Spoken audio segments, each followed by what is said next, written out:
Howdy, partner. Howdy, Pilgrim. Hey, it's Mike. I'm Juju. And it's Mike and Shay Smoke Room. As always, guys, today we're going to talk about one of my biggest Western heroes, I guess you could call, Billy the Kid.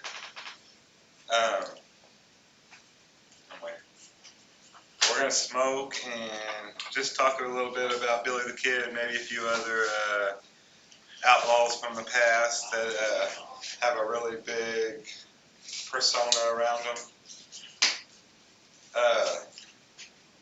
One thing I do know, Billy the Kid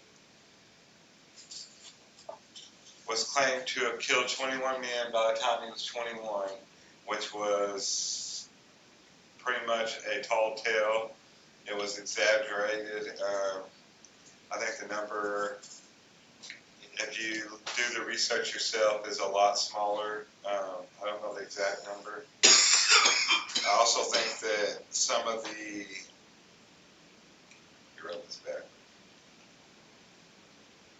Some of the other guys in the regulators during the Lincoln War time, that some of the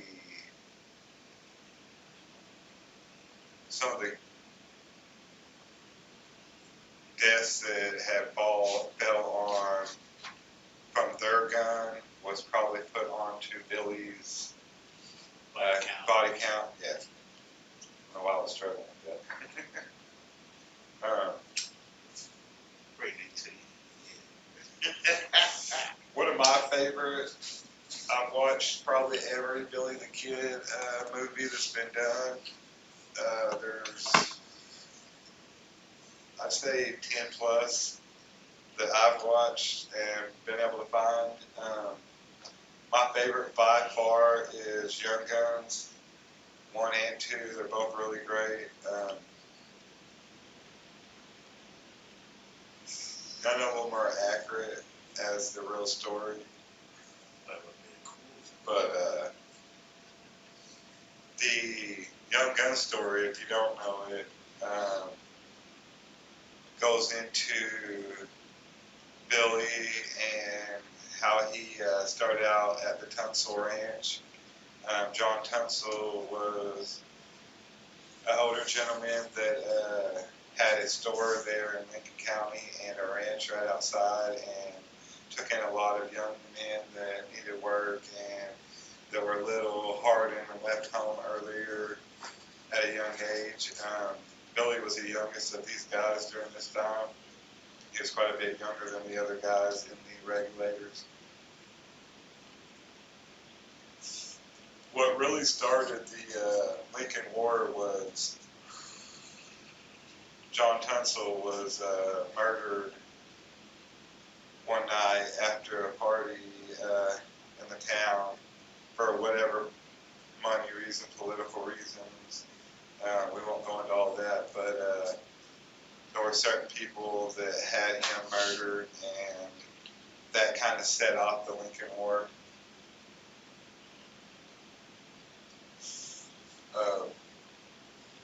In the movie Young Guns, only I think 6 guys are depicted as the regulators, when really I found out recently that, what was it, 11 or 12? Yeah, it was like 11 or 12 actual regulators in the beginning. Pat Garrett, he was a big part of the story. Pat Garrett was a good friend of Billy the Kid's. He did not ride with the regulators, but him and Billy rode after John Tunsil's death, and in between times that he was in Lincoln when he was hiding out in New Mexico. They did several different jobs together and different things. So what happened was, back then in those times, it was really hard for anybody to know what a lot of these criminals looked like. It wasn't like today. There wasn't many photos of people. Or sketch artists. So to find someone like Billy the Kid, the best thing they thought to do was to convince someone who knew him personally to track him down, and Pat Garrett was that guy. Uh,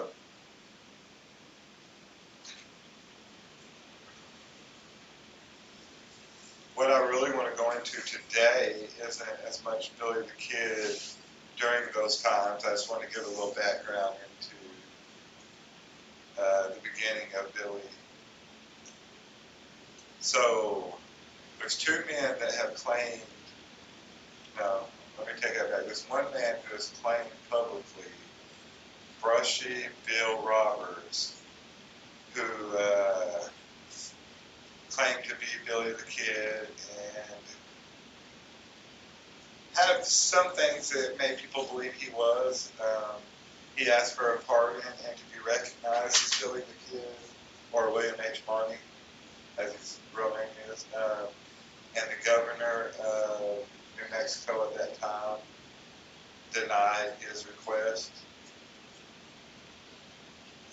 The thing about Brushy that we saw, you remember why it was, Billy the Kid was supposed to be very intelligent person, red, gray, spoke fluent Spanish, and this Brushy guy was illiterate and spoke very little Spanish, so that kind of gave a little discredit to him.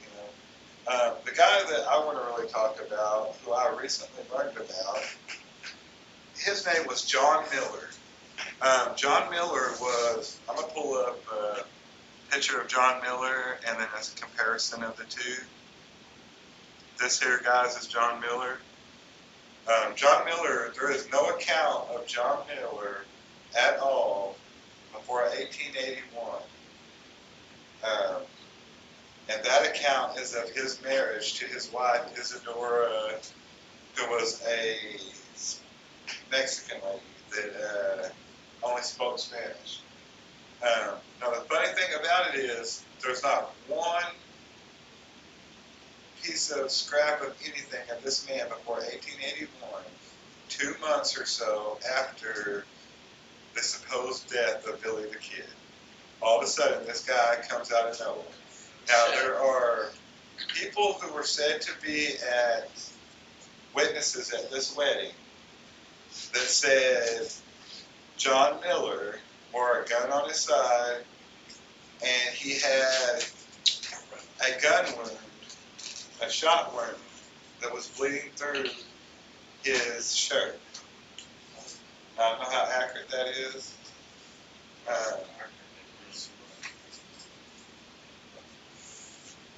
Okay, so the cool thing about this guy is he never once came out and publicly said he was Billy the Kid. He actually only told a few people in his whole life after 1881 that were very, very close to him and very trusted, that he actually told that he was Billy the Kid. Now, he moved to, they got married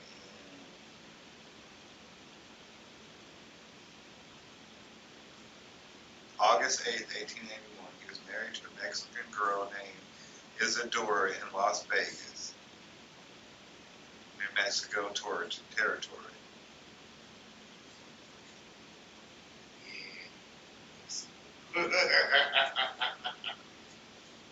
That's the best. Okay, so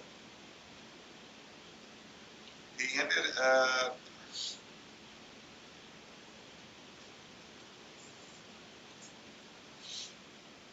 south of Ramon near Ocho Pescoda, a site that would later be known as Miller's Canyon.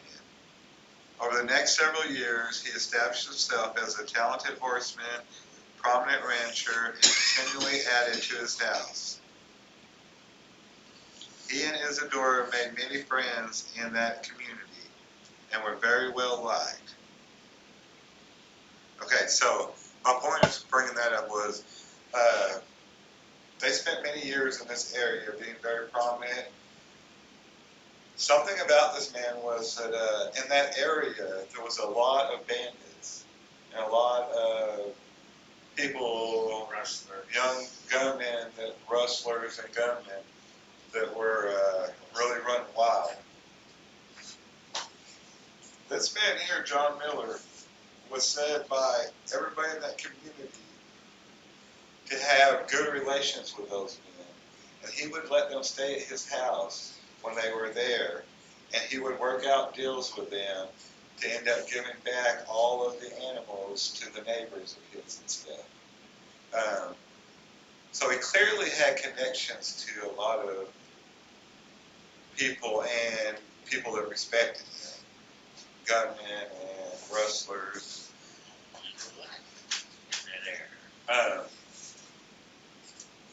John Miller was said to, when he got drunk, he would spit off the mouth of being Billy the Kid, but he's always retracted the next day when he sobered up. Everyone that knew him knew that he was a very avid in knowledge of Billy the Kid.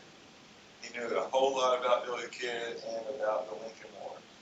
That was the facts.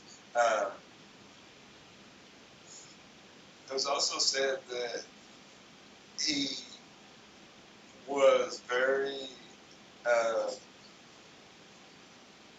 very big personality that was liked by everyone and very similar to Billy the Kid. He was super talented with a gun, with a pistol, and showed off his skills very frequently to the community and people at parties. Let's see, what else was there that was similarities? I think there's a list of. He was known to listen to a weekly radio show about Billy the Kid, and they said that he would get furious and scream and holler when they would get facts about Billy wrong and inaccurate. Sounds kind of personal to me.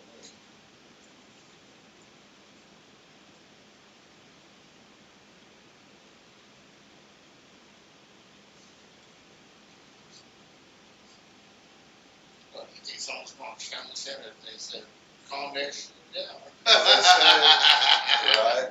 They say that John Miller closely resembled Billy the Kid. Okay, so we're going to pull down here, and I wish I could get it bigger for you guys, but this here is a original photo on the left here of Billy the Kid. The middle one is a remastered photo, and this photo on the right is of John Miller. One thing John Miller did have was, I think they said 10 or 15 gun and scar wounds. Yeah, so he was clearly a badass. Clearly. John Miller also claimed to have ran with Jesse James at a point after what would have been the death of Billy the Kid. He spoke about a man in Oklahoma who is supposedly the same kind of story as him, who is the real Jesse James. What is funny about that is the guy that discovered Brushy Bill Roberts talked about the Jesse James guy and did stuff about proving who he was. So, no, I don't know if there's any validity. Variety.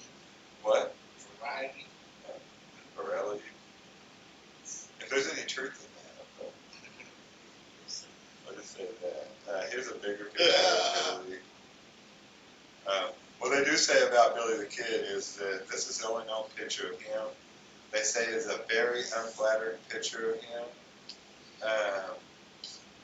Supposedly he had blue eyes, very handsome, very well liked by the ladies, very charismatic.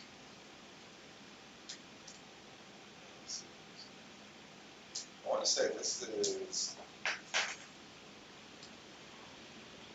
Oh, it's cows. It's Charlie Boat, William H. Bonney, Tom O'Failure, huh.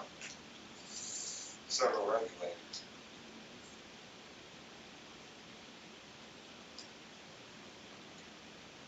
Uh, sorry, guys. John Miller closely resembled Billy the Kid, physically having similar sloping shoulders, buck teeth, outturned thumbs, heavy brow, small hands. Small hands. Speaking of small hands, Billy the Kid was only one of the regulators that was arrested and tried, supposed to be tried for the murder of the sheriff of Lincoln County. Uh, Billy the Kid was known by the people and the everybody around that area for slipping out of his cuffs and making jokes. So he was known to have big wrists and small hands. Seems like this guy does. Big ears, blue eyes, and numerous bullet wounds on his body. He also resembled him in other characteristics, such as being fluent in Spanish, incredibly dexterous, with pistols and rifles, having a knack for making friends of just about everyone he knew, having a quick temper and equally quick sense of humor, and being very, very generous. According to his friends, Miller knew a tremendous amount about the life of Billy the Kid and the events of the Lincoln County War. Miller reportedly was always on guard and acted like a man being hunted by the law. He seldom discussed his past openly, indicating that he was probably hiding from something. Also, according to his friends, Miller was an honest and trustworthy individual, not the type to lie. Therefore, when he confided in a select few that he was truly Billy the Kid, he was believed without question. He was known to have a great rapport with cattle and horse thieves, which possibly stemmed from his time as Billy the Kid. So far, no record of John Miller has been discovered before August 8, 1881, less than a month after Billy the Kid was allegedly killed by Pat Garrett. Okay, so then there's also, we're going to tell both sides of it, evidence against John Miller as Billy the Kid. He never officially told his story, and the vast majority of his claim is based around secondhand information and speculation from those who knew him. In a 1900 census report, Miller stated he was born in 1857. In a 1910 report, he claimed he was born in 1852. On the memorial plaque at the Pioneer Home Cemetery where Miller is buried, his birthday is listed as 1850. All three of these dates would make Miller much older himself than Billy the Kid, although it's possible that Miller would lie about his age to throw off potential pursuers. It's not likely he would make himself older, but younger, since the kid was known to look far younger than he actually was. That makes a lot of sense. Miller himself told several friends that he only knew Billy the Kid and worked as a ranch hand for the Chisholm brothers. Also, something else that he could be that person and know all that stuff, but also if you were Billy the Kid hiding, you would say something like that. You know, how else would you know all the stuff you know? Miller owned a .45 pistol with an extra long barrel that he claimed he used as Billy the Kid. However, Billy was known to use .44s with normal sized barrels. Also, Miller had several notches in his gun, which he claimed were for the men he killed. Billy did not have such notches in his pistols, and it's doubtful that any gunfighter did either. He could edit that later. The John Miller was the kid. How did he escape? Okay, these are unanswered questions.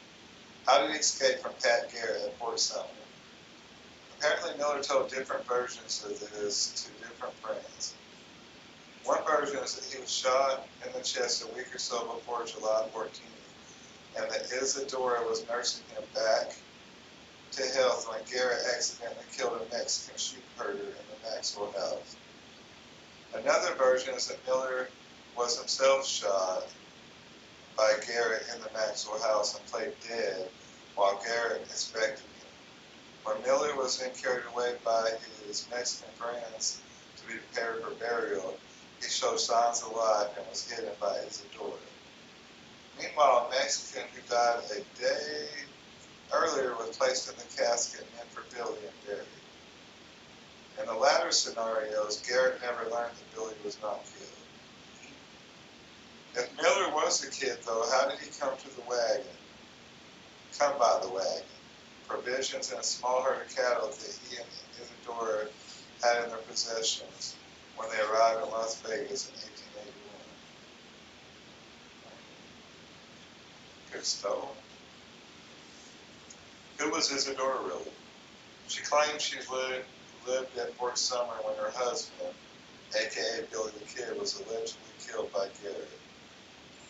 But no record exists showing Isadora living in Summer in 1881. It has been theorized that she was really Manuela Bowdery, the widow of Charlie Bowdery. Now, Charlie Bowdery was one of the regulators. If you watch Young Guns 2, he was the one that got married in the movie to the Mexican guy. But there seems to be evidence that Manuela married someone else after Charlie's death. Also, if Miller wasn't Billy the Kid, why did Manuela go along with the story that he was? Surely she would have known for sure that he wasn't. What were the contents of Miller's mysterious trunk that allegedly proved he was killed? Furthermore, where is the trunk today? Okay, we forgot about the trunk. Okay, guys, so Billy moved to 2 or 3 different communities before his death, and each one was known to be close to everybody in the community. He never told anyone but a few people the story that he was Billy the Kid. What he did do was talk about Billy the Kid a lot and talk facts about Billy the Kid and act in a way that everyone that knew him assumed he was Billy the Kid. And that's what they told people. We assumed he was. So his wife Isadora and him had a trunk that was always kept with a big lock on it.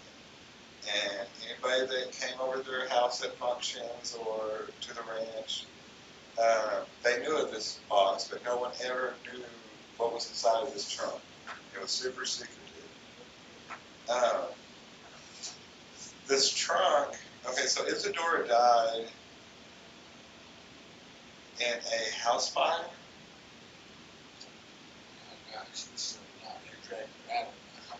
But she was already dead, but her body wasn't burned up. That's when she died. Yeah, yeah. And then Billy,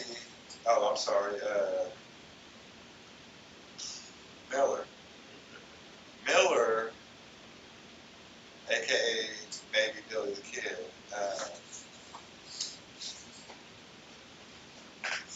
Miller lived a little while longer, but when he died, that trunk was taken and it was supposed to be taken to the next of kin, but they never found the next of kin.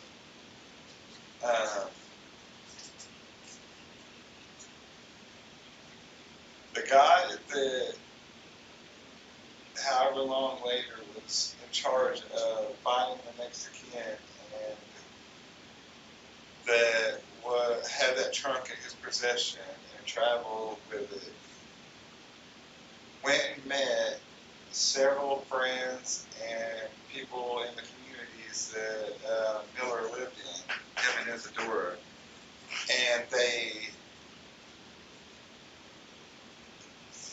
he talked to them and told them his story, or they told him the stories they knew about Miller and being possibly Billy the Kid. One thing that all of those people that had contact with this man who worked for the government said that that young man verified to every one of them, they all told the same story, that he verified to them that the contents in that trunk did in fact verify that Miller was Billy the Kid. Now, that's hearsay, but that's hearsay from several people apparently. Um, we like to think that these kind of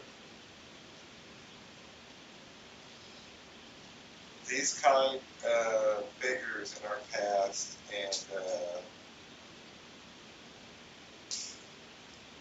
even today, when they pass, we want for them to be still alive and faith it, or, you know what I mean? We hope that they got away once again, especially with people like Billy the Kid, because he was that guy that always seemed to escape and get away. For me, I've always just been fascinated with the Old West and stories like Billy the Kid, the Younger, and James Gang.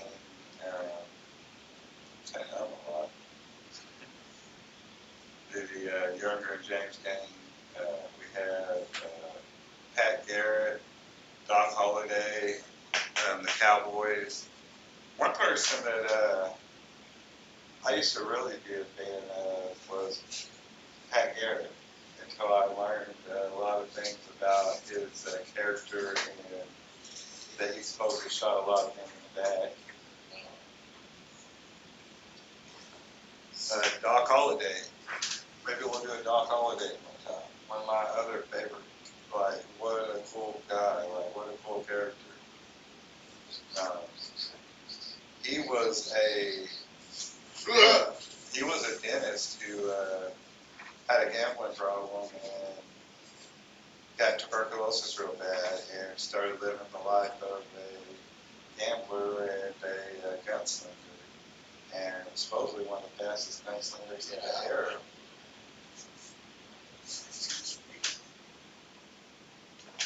But guys, if y'all have any thoughts or any better knowledge than we do about Billy the Kid and Brushy Bill Roberts, or let me make sure I get it. It's Miller, but I think it's Jim Miller? John Miller. Or John Miller here. If y'all know anything that we don't, feel free. We would love to have you share that to us in the comments or any links you have. Anybody that enjoyed this show, let us know in the comments. This is something different. We've never done a Western show. We're not cowboys, but I am a big fan of Westerns and the cowboy age. So y'all let me know what y'all think. Juju, you got anything to say about it? Cowboys and pirates. Maybe we'll do a pirate show one day for a Juju. Sound good?